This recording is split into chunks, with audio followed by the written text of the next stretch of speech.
Yeah, it's been an interesting week for the stable. Pretty light on for runners. We had a washed out meeting at the Provincials last Saturday, so we only had Eurozone, who ran a bowled fourth in the Guineas. He's arrived back to Randwick Stables this week. We'll put a video on our website about how good he looks. So look, we're really excited about going to the Randwick Guineas with him in 8 days' time. Glenn Boss is committed to ride him, and it should be a really good contest. We've also had Dare to Dream come back into work at Randwick. It's a bit of news for those of you that will remember. He got within a head of making the Melbourne Cup a couple of years ago. So it'll be really great to have him back into work, and his owners are very excited about his preparation coming up. But in the short term, we've got runners for this weekend, so probably a good idea to go through them. Okay, so tell us about the Special 2 running at Flemington this weekend. Yeah, the Special 2, look, she's $35 at the moment in the marketplace, and her current form would probably support that.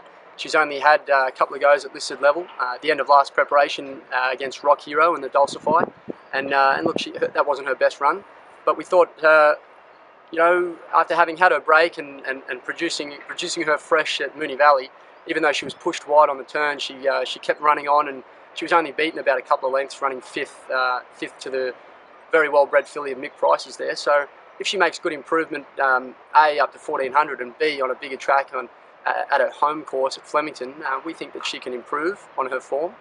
And look, it's going to be a good acid test for a horse like Solicit's very highly rated and doing a really good job. But there's also a good mile race a couple of weeks later back at the Valley for her if she's to acquit herself well there. And being a filly out of a Zabeel mare for Goree, I'm sure they'd be really pleased to get some black type with her.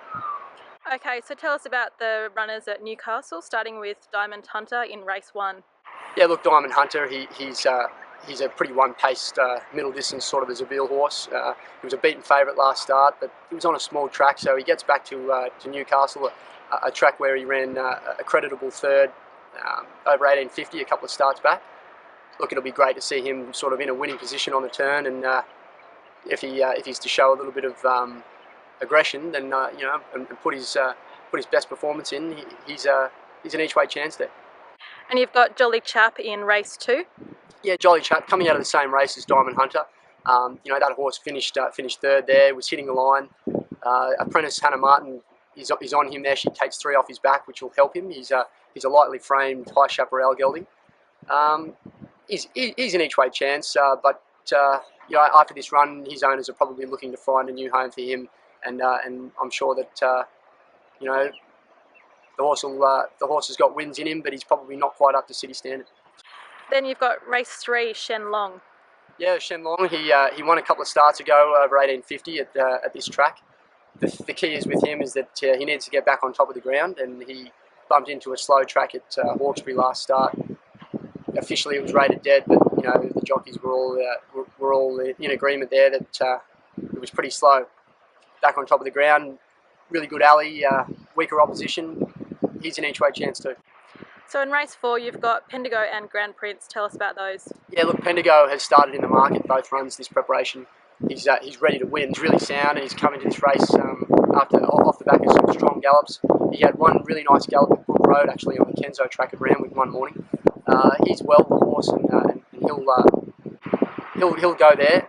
He'll appreciate the firmer track at Newcastle and what he got at Wyong, and I'd say he'd be one of our better chances for the weekend. Grand Prince, he's just kicking off.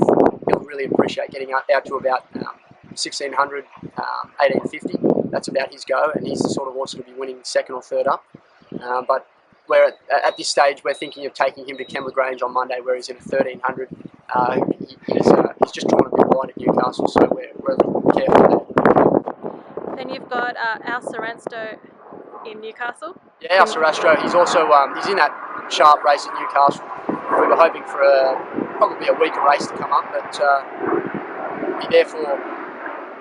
Also put him in at Canberra the next day. He's in a 1200 maiden there. I think we'll go to Canberra there.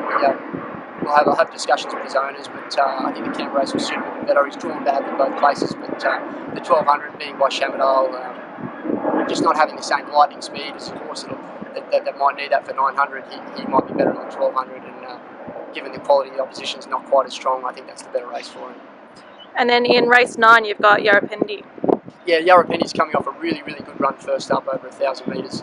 She only had the one trial going into that and was climbing over heels late. I think given that she's drawn well at Canberra, we're going to go there. Tim Clark's going to take over from our apprentice, and she'll be able to do no work early and put herself right there. She's worked really well on the track. She's probably star of the morning on Tuesday morning. And look, we're going. All our runners on Saturday, we're probably going to the races with her with the most confidence.